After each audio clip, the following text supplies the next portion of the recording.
Welcome to Cheater Confessions. Let's get started with today's story. Marilyn stood by the front door, tilting her head toward the hallway mirror. Her red heels tapped against the hardwood floor in a rhythm that sounded rehearsed. She didn't glance at me once while fixing her lipstick. "Don't wait up," she said, slipping her clutch under her arm. Then, almost as an afterthought, she turned her head and added, "I've got a date tonight."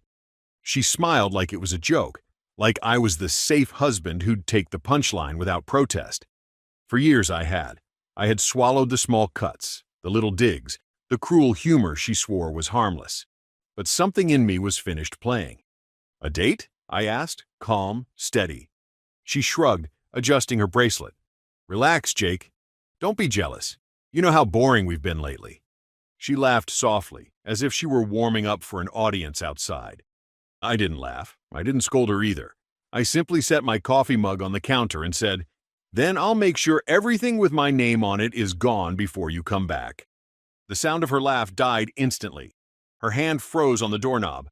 "What did you just say?" she asked, sharper now. "You heard me," I replied. My voice didn't rise, didn't break. It was almost too quiet. She stared at me like she'd misheard, like the man in front of her wasn't the one she thought she could push around forever. For 3 seconds, neither of us moved. "You're being dramatic," she said finally, but her voice lacked the casual swing she had walked in with. I didn't answer. I just held her eyes until she turned away. She opened the door, stepped outside, and pulled it shut behind her with a little more force than necessary. And just like that, the house was silent. But for the first time in a long time, the silence felt like a beginning. I didn't sit down after she left. I went straight to the garage, flipped on the light, and pulled an old metal lockbox from the shelf above my workbench.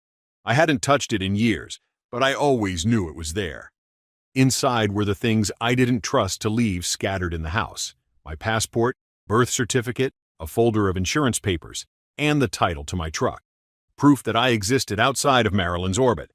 I laid each document on the workbench in a neat row. For once, I wasn't acting out of anger. It was a procedure, like tightening bolts or laying down tools in order. As I checked through the papers, something else caught my eye: a slim envelope wedged between old receipts. It wasn't mine. I slid it open and found a folded statement from a rooftop lounge downtown. Her name was listed as the primary member. The last 3 charges were all late nights, 2 guests per table. I stood there staring at it, the math running in my head. These weren't girls' nights. Marilyn didn't sip cocktails on rooftops with friends. She liked wine in the kitchen, sweatpants, and scrolling through her phone. Whoever she was with at those bars, it wasn't me. I slipped the envelope into my jacket pocket. Back inside, I opened the laptop on the kitchen counter and logged into our shared email. Buried in the promotions folder was a ride-share receipt from last weekend. Pickup, our street at 8:15 p.m.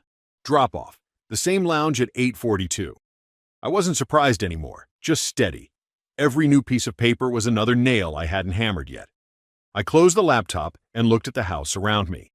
I went back to the garage, put the papers and the envelope in the lockbox, and snapped it shut. Tonight was about being ready when I finally walked out the door for good.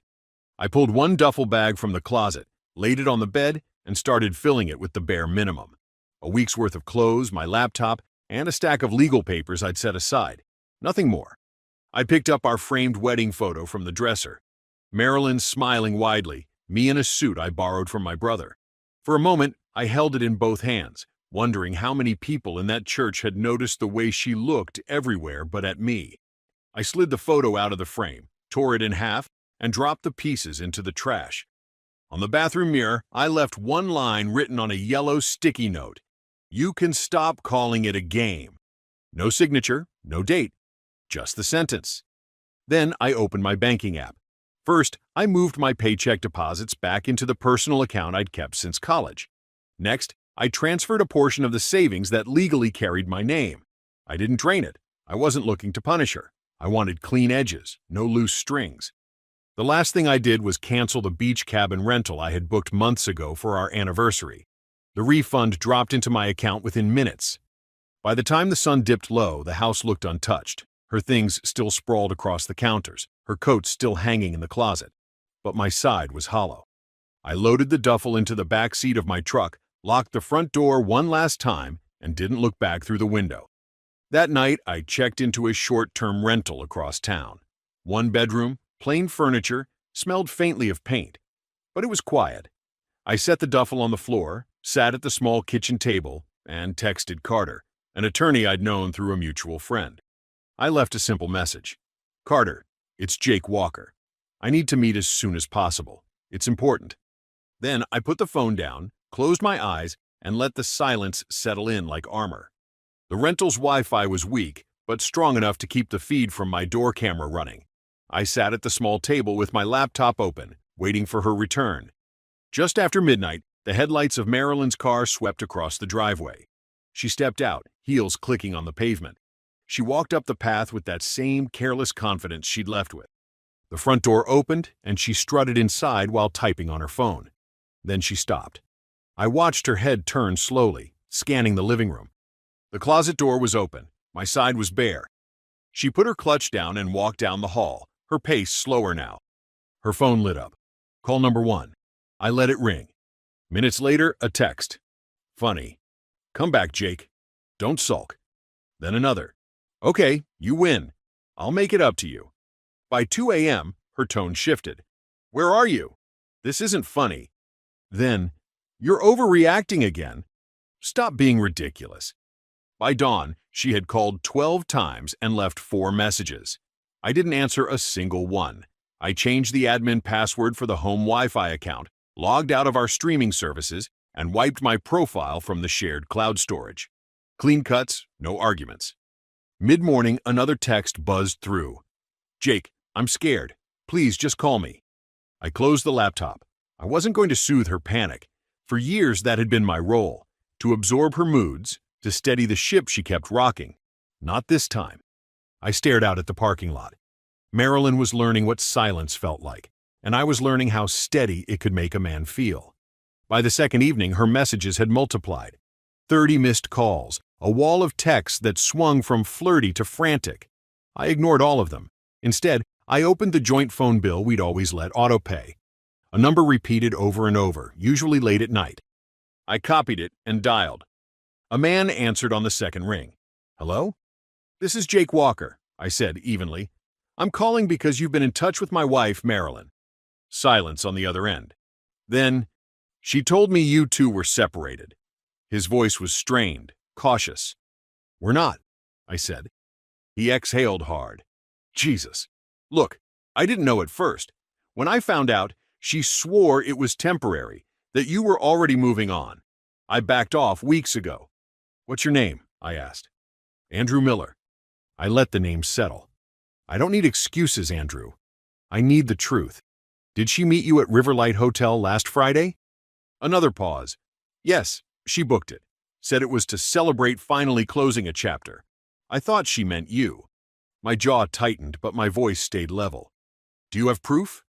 A moment later, my phone buzzed with an email. Screenshots of texts from her, time-stamped, and a confirmation receipt from the hotel.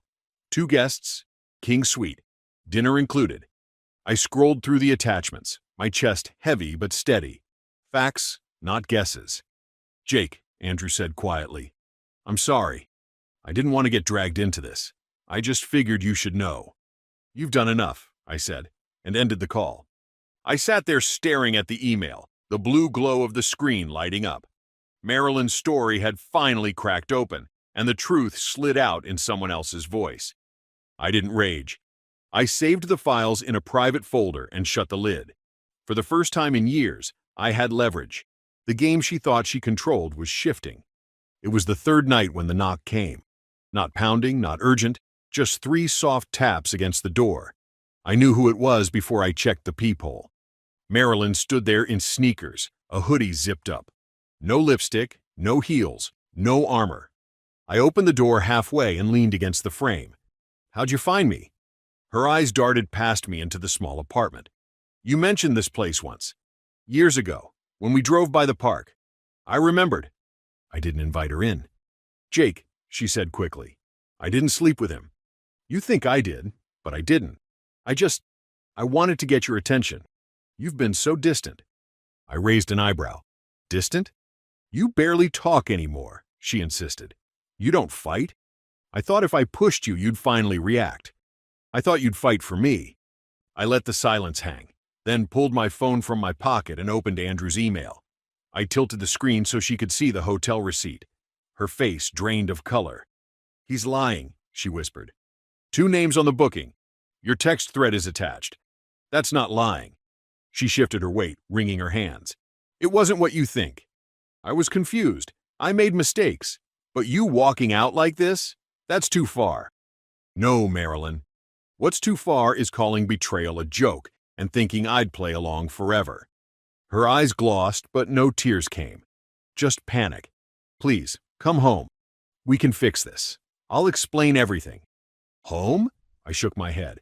"Home is where someone laughs with you, not at you." I closed the door, not slammed, just firm, final. For a while, I heard her pacing outside, the shuffle of her sneakers against the concrete walkway.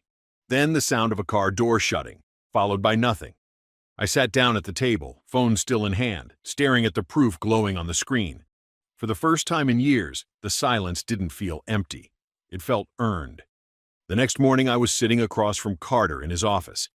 He wore a gray suit, sharp lines, no wasted words. "You're certain?" he asked after I laid everything out. "Yes," I said. "I want the papers drawn up as soon as possible." He nodded, jotting notes. "Assets are simple. House, vehicles, accounts. Anything in just your name stays yours. We'll keep it clean." I handed him a folder with copies of the bank transfers, truck title, and insurance policies. "She can keep the car. She always wanted it more than I did. I'll take my truck, tools, and whatever's already in my name. That's it." Carter looked at me over his glasses. "Most people come in swinging for revenge. You don't want that?" "I don't want to fight," I said. "I want freedom." He nodded once. "Then that's what will get you." By noon, the draft was ready. I signed the initial petition, slid the pen across the table, and felt a weight lift from my chest. For years, I had let Marilyn set the rules. Now the terms were mine, and they were final. Back at the rental, I opened my laptop and scheduled one last message. It would send automatically when the divorce papers were delivered. No more tests. We're finished. Nothing else. No accusations. No long speeches. I leaned back in the chair, staring at the ceiling.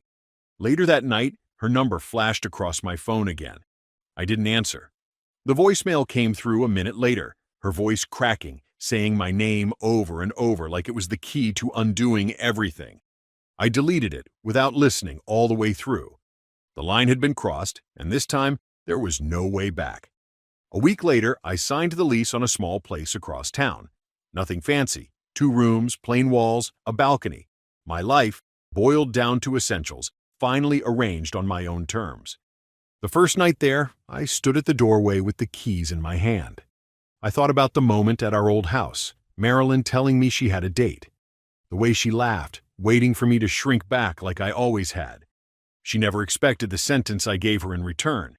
She never thought silence could be louder than rage. My phone buzzed on the counter. Another voicemail from her. I didn't press play. Instead, I powered the phone off, slid it into the drawer, and stepped outside. I sat on the balcony with a mug of coffee. The quiet didn't feel like punishment anymore. The next morning, I logged into my email. A confirmation sat in my inbox. The divorce petition had been served.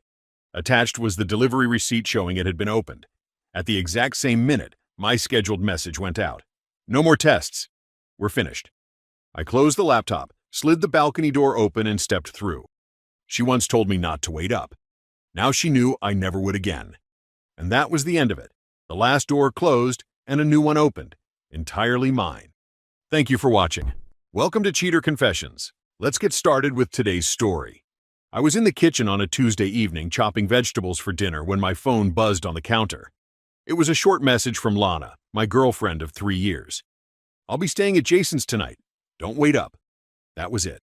No explanation, no context, not even a call.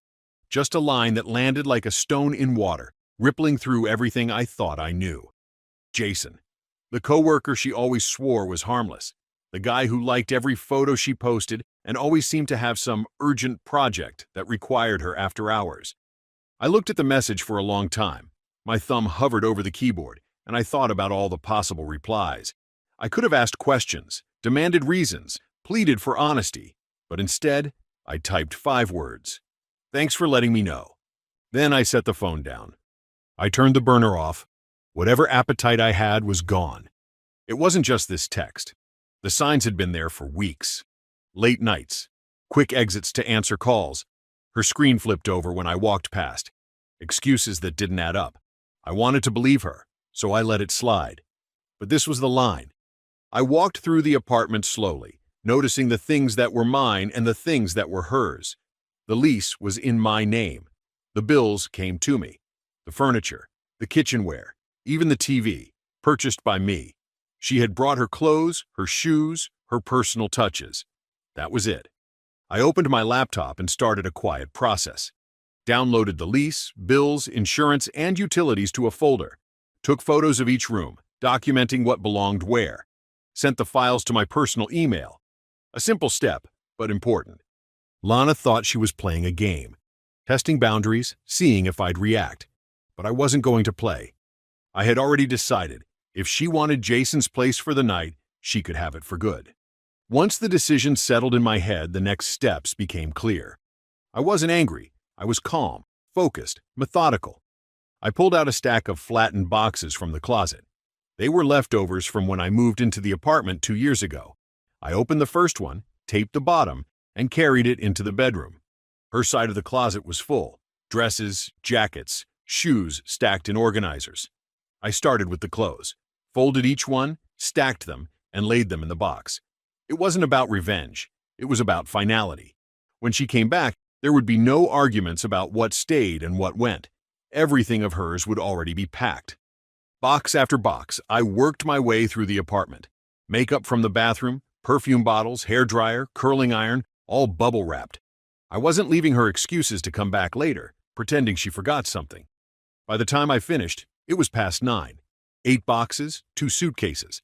I took photos of each one before sealing it, time-stamped, clear proof of what I packed. I loaded everything into my car. Jason's address was already in my notes app. A month earlier, Lana had me drop her off there for a so-called team session. 20 minutes later, I was parked outside his building. Luck was on my side. Someone leaving held the front door open for me. I carried the first 2 boxes up to the 3rd floor, found Jason's unit, and set them down. The sound of music and laughter bled through his door. Definitely not a quiet work night. I stacked the rest of the boxes and luggage neatly against the wall, double-checked the labels, and placed a folded note on top. Lana's belongings. Best of luck. Sean. I took a photo for my records, turned, and walked out. By 10:30, I was back home. By 11, the locks were changed. It didn't take long for the fallout to start. At 11:45, my phone lit up on the counter. Lana. I let it ring out. A minute later, another call. Then a third. By midnight, she'd left 5 voicemails and sent a stream of texts. What is this? Why is my stuff at Jason's? Sean, answer me right now. This isn't funny. I stayed on the couch, watching the screen flash, calm as ever. At 12:30, pounding rattled the front door. The buzzer went off in rapid bursts, then fists hit the wood. I stood, walked to the door, and spoke through it. Lana, you said you were staying at Jason's tonight. I just helped you make it permanent. Your things are at his place. Go there. Her voice cracked, high-pitched, angry. Are you insane? It was just one night. You can't throw me out like this. You made your choice. I respected it. This isn't what I meant. Open the door, Sean, right now. I kept my tone even. No. Go home, Lana. Your new home. A voice from down the hall broke in. Mrs. Alvarez, the older neighbor who lived 2 doors down. Is everything all right out here? It's past midnight. Lana fell silent, realizing she had an audience. Then her anger returned. You're humiliating me. Do you even care how this looks? I care about peace in my own apartment. Please stop disturbing the neighbors. I walked back to the couch and set my phone to silent. She banged for another 5 minutes before footsteps faded. At 1:15, the texts resumed. This time, longer. Apologies mixed with threats, promises tangled with curses. I didn't respond. By 2:30, the messages turned desperate. I'll sleep in the hallway if you don't let me in. At 3 o'clock, she called from a different number. When I answered, it was her friend Evelyn on the line, trying to mediate. Sean, please just talk to her. She's crying at my place now. I sighed. Tell her she wanted Jason's loft. That's where she belongs. I'm not changing my mind. I hung up. By 4 a.m., the apartment was silent again. I woke to sunlight cutting across the living room. My phone showed 20 missed calls and a wall of unread messages. I ignored them and brewed coffee. By 8:30, there was a knock on the door. Not Lana this time, but my landlord, Mr. Patel. He gave me an apologetic smile. "Sean, your girlfriend came by my office this morning. Said you changed the locks by mistake." "No mistake," I said, handing him a printed copy of the lease. "She's not on it. Never has been." He scanned it, nodded. "Just wanted to be sure." She was very insistent. "She's not my tenant. She's my guest who decided to stay somewhere else. I respected that." He chuckled softly. "Understood. I'll make a note in her file. She won't be getting a key from me." Not 10 minutes after he left, my phone rang again. Jason. I let it ring twice before answering. "Bro, what the hell? Dropping her stuff at my door in the middle of the night?" "You invited her. I just expedited the process." "It wasn't like that. We were working." "Then you won't mind if I share your midnight texts with her? The ones where you call her beautiful and ask her to come over?" Silence on the line. I didn't push further. "You opened the door, Jason. Deal with what walked in." I ended the call. Around 11 o'clock, a uniformed officer knocked. Lana stood beside him, arms crossed. "Sir," the officer began, "this woman claims she's been unlawfully evicted." I gestured for him to step inside, then showed him the lease, my receipts from the locksmith, and finally, Lana's text from last night. "I'll be staying at Jason's tonight. Don't wait up." The officer's eyebrows lifted. He turned to her. "Ma'am, this looks voluntary. He packed your belongings and delivered them where you said you'd be. This isn't a criminal eviction. It's a civil matter." "That's not fair," she snapped. "It was a test." I met her eyes. "If you loved me, you wouldn't play games. I don't chase tests." Her face went pale. She turned and stormed out. The ripple effect hit by noon. First came the call from Lana's mother, Darlene. Her voice was sharp, already raised before I could greet her. "How dare you throw my daughter into the street?" "She's devastated, Sean. You owe her stability after everything." I leaned against the counter, coffee mug in hand. She texted me that she was staying at Jason's. I simply delivered on her words.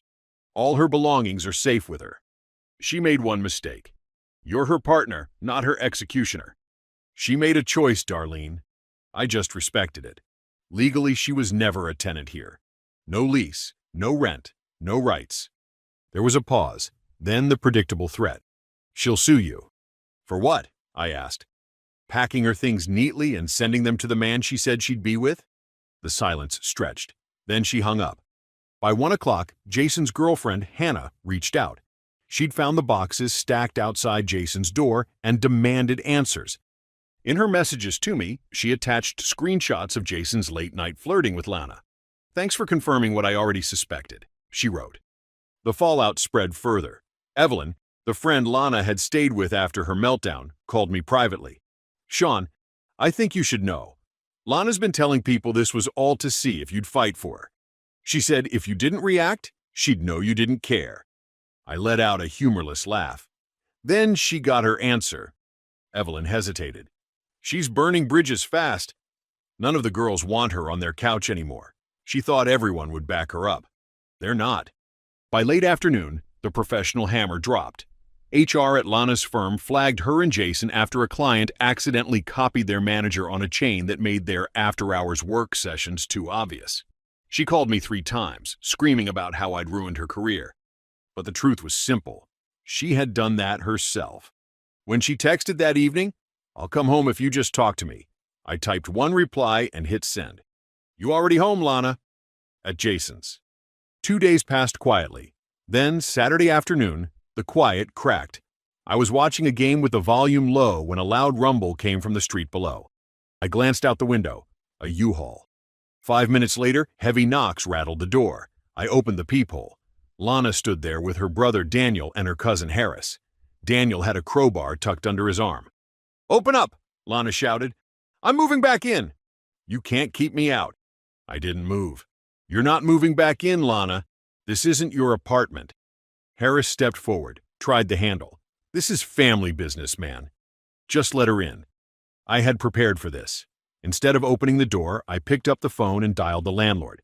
Mr. Patel met me downstairs in the lobby within minutes, folder in hand. "All civil issues," he said firmly. "She has no claim here." When Lana and her entourage came storming down, Mr. Patel blocked the entrance with calm authority. "If you want to collect anything further, it must be scheduled through the proper process. No forcing doors, no threats." Daniel waved the crowbar. "This is ridiculous." I stepped closer to the glass door, phone raised. "Building cameras already caught you trying my lock. I'm calling the non-emergency line for a civil standby." The sight of me actually pressing the call button made Harris back off. "Come on, Lana. This isn't worth it." Within 20 minutes, a patrol car pulled up. The officer listened, then asked Lana directly, "Do you have proof of residency? Lease, mail, rent receipts?" She fumbled. "My clothes were here. My stuff was here." "Your belongings were delivered elsewhere with proof," the officer replied. "You cannot force entry." Her voice cracked. "But I have nowhere else." "That's not his responsibility," the officer said. Daniel muttered a curse and led Harris toward the truck. They drove off, leaving Lana standing on the curb, trembling with rage and humiliation. I walked back upstairs without saying another word.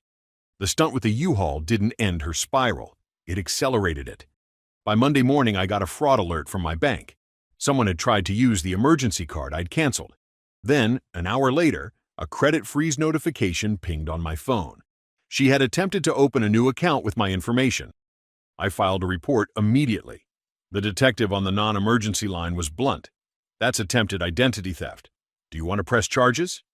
"I'll think about it," I said. But I documented everything. Meanwhile, work caught up with her. HR suspended Jason pending review, and Lana was reassigned. Rumors spread fast. Clients had complained about late responses and odd billing hours tied to their work sessions. By Wednesday, Jason was out.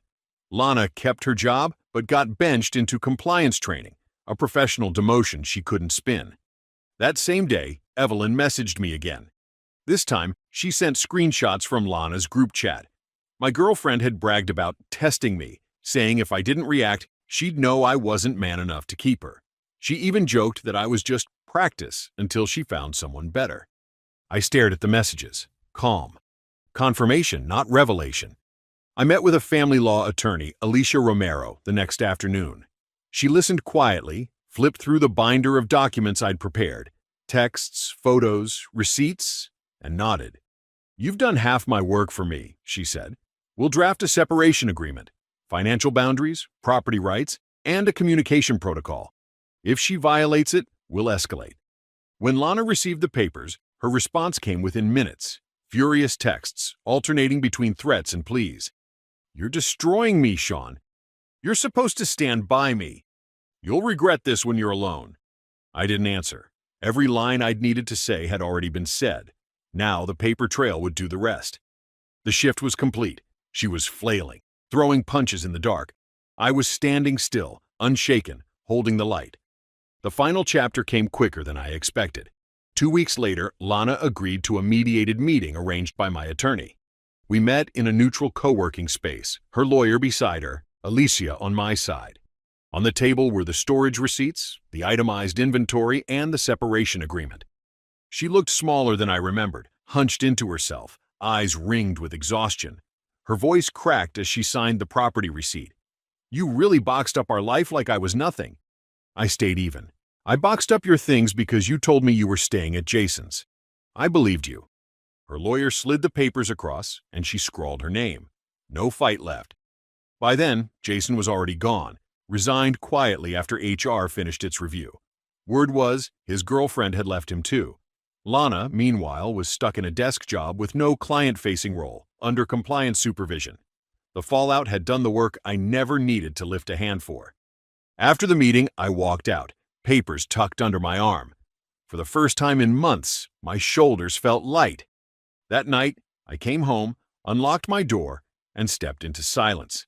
No shouting, no buzzing phone, no tension hanging over the furniture. She thought it was a game, a test, a way to draw a reaction. But love isn't proven by jealousy or desperation. It's proven by respect, by honesty, by presence. And when someone tells you where they'd rather be, you believe them, and you help them move there permanently. I lifted my glass, tapped it lightly against the table, and smiled. The apartment was mine again. Peace had a sound. It was quiet. Thank you for watching.